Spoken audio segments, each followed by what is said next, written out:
Hello everyone, welcome to my YouTube channel. तो इस video में हम ईवीएस के जो है चैप्टर नंबर फर्स्ट आश्रय कवर करेंगे ईवीएस के लिए। सो आप लोग वीडियो पर कंटिन्यू बने रहेगा। तो चलिए देखिए। तो आइए देखिएगा इसमें आश्रय। तो आश्रय क्या है? तो आश्रय वह स्थान है जो खराब मौसम, गर्मी, ठंडी हवाओं, बारिश, खतरे या हमले से सुरक्षा प्रदान करता है। आश्रय क्या है? तो वह स्थान जो खराब मौसम, गर्मी, ठंड हवाओं और बारिश तथा खतरे या हमले से हमें सुरक्षा प्रदान करता है।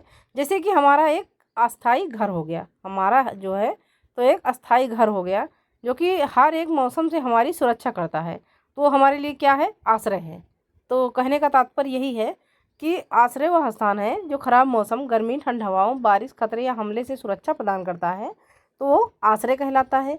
अब यह वह स्थान है जहाँ जानवर या मनुष्य अपने दिन प्रतिदिन की गतिविधियों को कर सकते हैं या आराम कर सकते हैं। उसके बाद में है कि जानवरों के लिए एक आश्रय ज़्यादातर अस्थायी आधार पर हो सकता है। जानवरों का जो आश्रय होता है तो ज़्यादातर अस्थायी होता है, यानी कि अस्थायी नहीं होता है। लेकिन मनुष्यों के लिए तो यह आमतौर पर अस्थायी आधार पर होता है। लेकिन कुछ मानव अपने व्यवसाय, अध्ययन आदि के आधार पर आश्रय बदलते रहते हैं। उसके बाद में है कि आश्रय न केवल गोपनीयता प्रदान करता है बल्कि हमारे सामानों को भी स्टोर करता है। अब देखिएगा कि आश्रय भोजन, पानी और समाज के साथ साथ बुनियादी मानव ज़रूरतों को में से एक है। और यह ऐसी संरचना है जो हमें बारिश, खराब मौसम, अतिरिक्त गर्मी, ठंड हवा से बचाती है और हमें रहने के लिए एक स्थान देती है या फिर एक जगह देती है। अब देखिए आश्रयों के प्रकार। तो आश्रय मुख्य रूप से कितने प्रकार के होते हैं? 2 प्रकार के। पहला है अस्थायी आश्रय, दूसरा है अस्थायी आश्रय। अब देखिए आश्रय तो इसे जो है 2 प्रकारों में वर्गीकृत किया जा सकता है। आश्रयों को जो है तो 2 प्रकारों में वर्गीकृत किया जा सकता है। पहला आश्रय हो गया अस्थायी आश्रय। अब अस्थायी आश्रय कौन से होते हैं? तो देखिए ये वह स्थान है जहाँ मनुष्य और जानवर लंबे समय तक रहते हैं, जैसे घर, घोंसले, गुफा। इन आश्रयों को आसानी से एक स्थान से दूसरे स्थान पर नहीं ले जाया जा सकता। अब अस्थायी आश्रय देखिएगा कि ये आश्रय वे स्थान है जहाँ मानव और जानवर एक विशिष्ट कारण के लिए और बहुत ही कम अवधि के लिए रहते हैं। उदाहरण के लिए छात्रावास आश्रय, आश्रय घर, उसके बाद प्रवासी पक्षियों के घोंसले, हाउस बोट आदि। इन आश्रय स्थानों को समय समय पर स्थानांतरित किया जा सकता है। अब देखिएगा कि कुछ जानवर, पक्षी, कीड़े और उनके आश्रय। तो देखिए एग्जाम में यहाँ से क्वेश्चन 100% पूछा जाएगा। तो देखिए शेर कहाँ रहता है? तो देखिए शेर का आश्रय होता है मांद। शेर कहाँ पे रहता है? तो मांद में रहता है।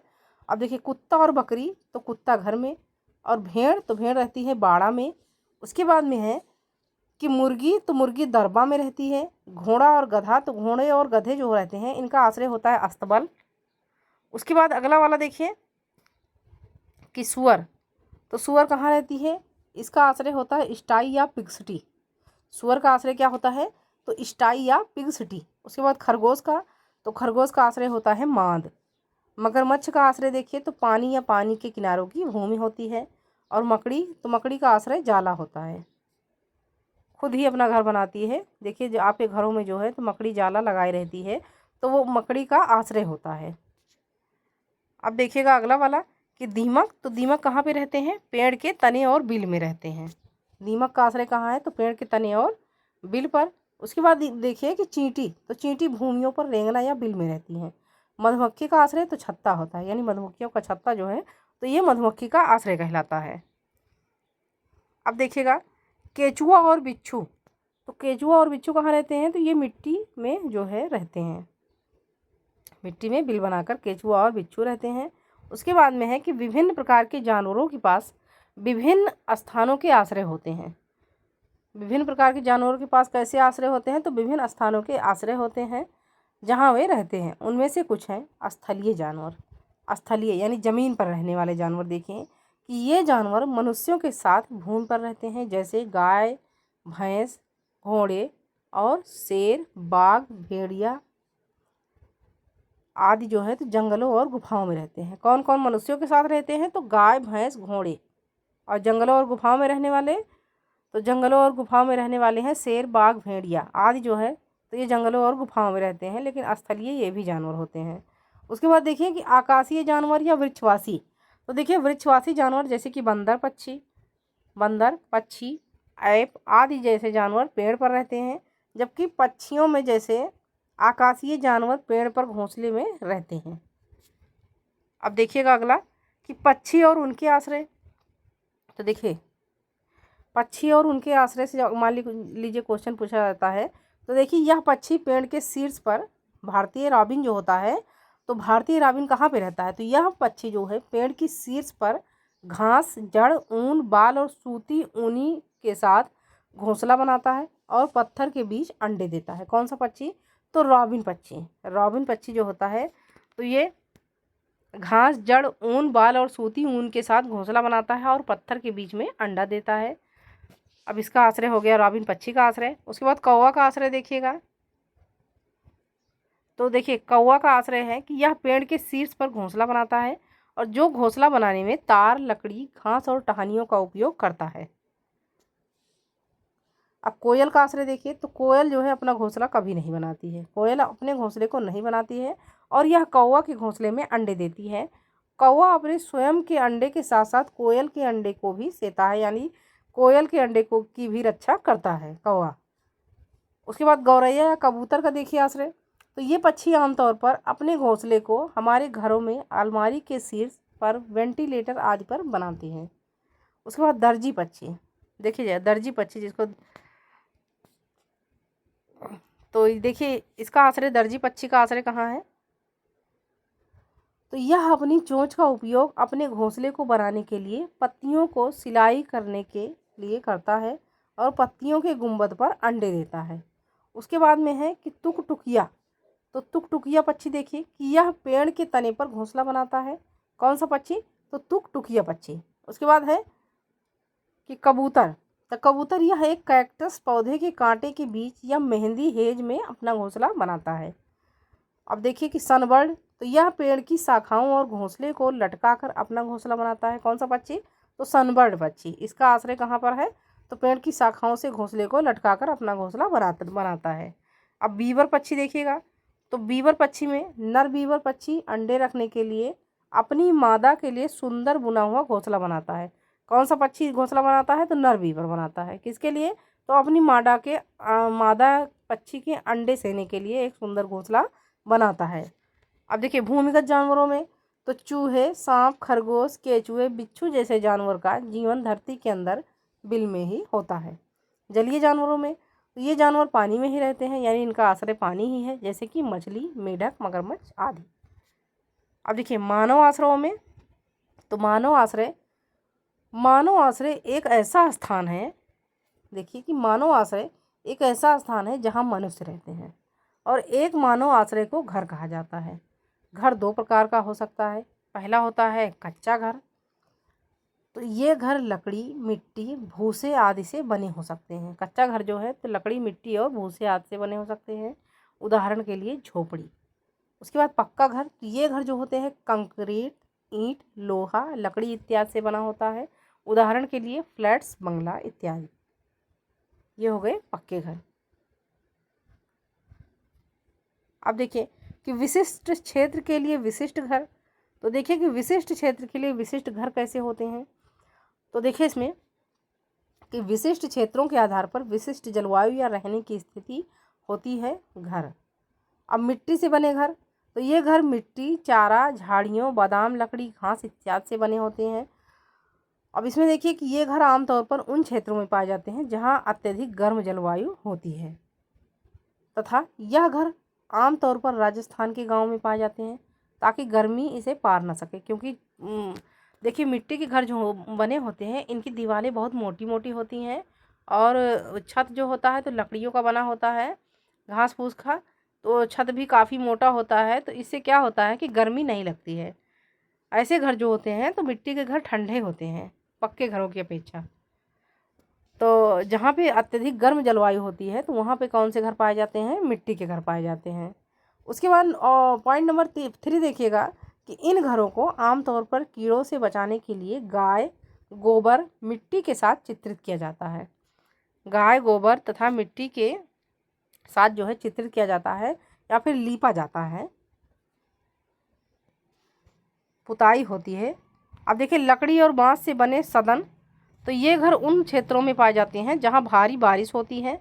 ये घर आमतौर पर बांस और लकड़ी से बने होते हैं तथा ये घर जो होते हैं तो ज़मीन से 10-12 फीट ऊपर होते हैं ताकि उन्हें बाढ़ से बचाया जा सके। और ये घर असम और उत्तर पूर्वी क्षेत्रों में पाए जाते हैं। कैसे घर? तो बांस और लकड़ी और बांस से बने सदन जिसको हम घर कहते हैं, तो ये घर कहाँ पाए जाते हैं? असम और उत्तर पूर्वी क्षेत्रों में पाए जाते हैं। अब पत्थर के घर देखिए कहाँ पाए जाते हैं, तो लद्दाख जैसे ठंडे रेगिस्तानी इलाकों में पत्थर के घर पाए जाते हैं। ये घर 2 मंजिला वाले पत्थरों से बने होते हैं तथा इन घरों को मिट्टी और चूने की मोटी परत के साथ लेपित किया जाता है, यानी लिपाई किया जाता है। और इस प्रकार के घरों में फर्श या छत बनाने में जंगल का उपयोग किया जाता है। भूतल में आमतौर पर खिड़कियां नहीं होती हैं और यहाँ लोग पहली मंजिल पर रहते हैं और कभी कभी गहन ठंड के दौरान और छत की सब्जियों और फलों को सूखने के लिए ज़मीन के तल पर स्थानांतरित कर देते हैं। तो ऐसे घर जो होते हैं रेगिस्तानी इलाकों में पाए जाते हैं, पत्थर के घर। अब देखिए अगला है कि पत्थर और लकड़ी के घर। तो पत्थर और लकड़ी के घर देखिए कहाँ पाए जाते हैं, तो देखिए ये घर जो होते हैं अच्छी मात्रा में वर्षा और हिमपात के पहाड़ी इलाकों में पाए जाते हैं। और ये घर पत्थर और लकड़ी की ईंटों से बने होते हैं तथा ढलानों में दोनों तरफ लकड़ी की छत बनी होती है। ये घर श्रीनगर, मनाली, कश्मीर घाटी के अन्य क्षेत्रों में पाए जाते हैं। श्रीनगर में खूबसूरत नक्काशी जिसे मेहराब के रूप में जाना जाता है, मेहराब के साथ लकड़ी के छत, दरवाजे और खिड़कियों पर बने होते हैं। और श्रीनगर के पुराने घरों में एक विशेष खिड़की जैसे डैब के नाम से जाना जाता है, ये बनी होती है। अब देखिए हाउस बोट, तो ये कहाँ का घर है, तो एक हाउस बोट पानी में पाई जाती है और लकड़ी से बनाई जा सकती है। हाउस बोट कश्मीर और केरल में होती है और नाव में पाए जाने वाले एक खूबसूरत लकड़ी की नक्काशी को ख़त्म बैंड के नाम से जाना जाता है। और ये घर 80 फीट लंबे और 8 से 9 फीट चौड़े हो सकते हैं। अन्य घर में देखिएगा तो डोंगा जो है, तो डोंगा नाव पर मौजूद घर है जो कि कश्मीर की डल झील में पाए जाते हैं। तो डोंगा जो है ये क्या है, तो ये एक घर है जो कि नाव पर मजबूत घर है और ये कहाँ पाए जाते हैं, तो कश्मीर की डल लेक में पाए जाते हैं। इग्लू, तो देखिए इग्लू जो होता है वो बर्फ़ से बना घर होता है। अब देखिए ये घर बहुत ठंडे क्षेत्र में पाए जाते हैं और यह बर्फ़ शीट बने होते हैं। ये घर आकार में अंडाकार और एक बहुत छोटे प्रवेश द्वार के साथ बनाए जाते हैं। उसके बाद तंबू घर देखिएगा जिसको टेंट कहते हैं, तो ये प्लास्टिक के कपड़े से बना होता है। आमतौर पर पर्वतारोही इन घरों का उपयोग करते हैं। लद्दाख के चांगपा जनजाति ने शंकु के आकार वाले तंबू को रेबो नामक बनाने के लिए याक बाल बुनाई पट्टी का उपयोग किया। अगला देखिए कि ऊंची इमारतें, तो ऊंची इमारतें, इन इमारतों को सादे क्षेत्रों के बड़े या मेट्रो शहरों में बनाया जाता है और ये ईंटें, सीमेंट, लौह, स्टील आदि से बने होते हैं। अब जैसे देख रहिएगा क्वेश्चन देखिए इसमें कि कुछ क्वेश्चन बनेंगे, विषय से आधारित प्रश्न कौन कौन से बनेंगे। कि कोयल अपने अंडे कहाँ रखती है, तो कोयल अपने अंडे जो रखती है वो कौवा के घोंसले में रखती है, ये हो गया एक क्वेश्चन। उसके बाद देखिए अगला क्वेश्चन कि निम्नलिखित पक्षी में से कौन सा पेड़ के शीर्ष पर घोंसला बनाता है, यानी पेड़ के शीर्ष यानी पेड़ की सबसे ऊंचाई पर कौन सा पक्षी घोंसला बनाता है, तो सही उत्तर इसका हो जाएगा इंडियन रॉबिन।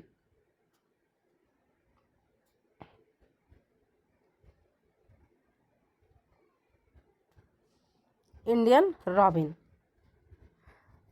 अब देखिएगा अगला वाला क्वेश्चन है कि गर्म रेगिस्तानी इलाकों में किस प्रकार के घर पाए जाते हैं। तो देखिए गर्म रेगिस्तानी इलाकों में मिट्टी से बने मकान पाए जाते हैं। क्यों, तो देखिए गर्म रेगिस्तानी इलाकों में अत्यधिक गर्मी को अनुकूलित करने के लिए मिट्टी के घर पाए जाते हैं तथा घरों की दीवार मोटी हो जाती है ताकि गर्मी इसे पार न करे। कीड़ों से छत की रक्षा के लिए यहाँ घरों की छत झाड़ियों, चारा और बादाम की लकड़ी से बनी होती है। तो क्वेश्चन में कहा गया है कि गर्म रेगिस्तानी इलाकों में किस प्रकार के घर पाए जाते हैं, तो मिट्टी से बने मकान पाए जाते हैं। अब आगे देखिए अगला क्वेश्चन है कि ज़मीन से ऊपर 10 से 12 फीट बने बांस के घर ज़्यादातर डाट में पाए जाते हैं। तो ज़्यादातर ये जो है ऐसे घर भारी वर्षा वाले क्षेत्रों में पाए जाते हैं। देखिएगा इसमें कि बाढ़ से घरों की रक्षा के लिए भारी वर्षा क्षेत्रों में ज़मीन के स्तर से 10 से 12 फीट ऊपर बनाया जाता है और ये घर असम और उत्तर पूर्व के कुछ अन्य हिस्सों में पाए जाते हैं। अगला वाला देखिए क्वेश्चन है कि लद्दाख क्षेत्र में किस प्रकार के घर पाए जाते हैं। तो देखिए कि लद्दाख क्षेत्र में लद्दाख क्षेत्र में जो है तो पत्थरों से बने मकान पाए जाते हैं। कैसे मकान? तो पत्थरों से बने मकान पाए जाते हैं लद्दाख क्षेत्र में। अब देखिएगा इसमें कि पत्थर के घर लद्दाख के ठंडे रेगिस्तानी इलाकों और अन्य पहाड़ी इलाकों में पाए जाते हैं। ये घर पत्थरों से बने होते हैं जो एक दूसरे के ऊपर रखे जाते हैं। यहाँ लकड़ी की मंजिल या लकड़ी की छत बनाई गई है या दीवारों को नींबू और मिट्टी के साथ लेपित किया जाता है, यानी लीपा जाता है। अब अगला वाला क्वेश्चन देखिएगा कि निम्न में से कौन सा घर है जहाँ ख़त्म बैंड पाया जाता है। तो ख़त्म बैंड जो है हाउस बोट, यानी हाउस बोट में ख़त्म बैंड है। ख़त्म बैंड एक खूबसूरत लकड़ी की नक्काशी है। केरल और कश्मीर में ये हाउस बोट पाए जाते हैं तथा हाउस बोट 80 फीट लंबा और 8 से 9 फीट चौड़ा हो सकता है। तो ये रहा चैप्टर नंबर 1 आश्रय। ऐसे जो है हर दिन आपको चैप्टर वाइज जो है वीडियो प्रोवाइड होंगे क्वेश्चन आंसर के साथ। तो आप लोग चैनल को ज़रूर सब्सक्राइब करिएगा, क्योंकि सारे जो है ये video UP TET paper first EVS के लिए मोस्ट इम्पॉर्टेंट है। तो चलिए, थैंक यू।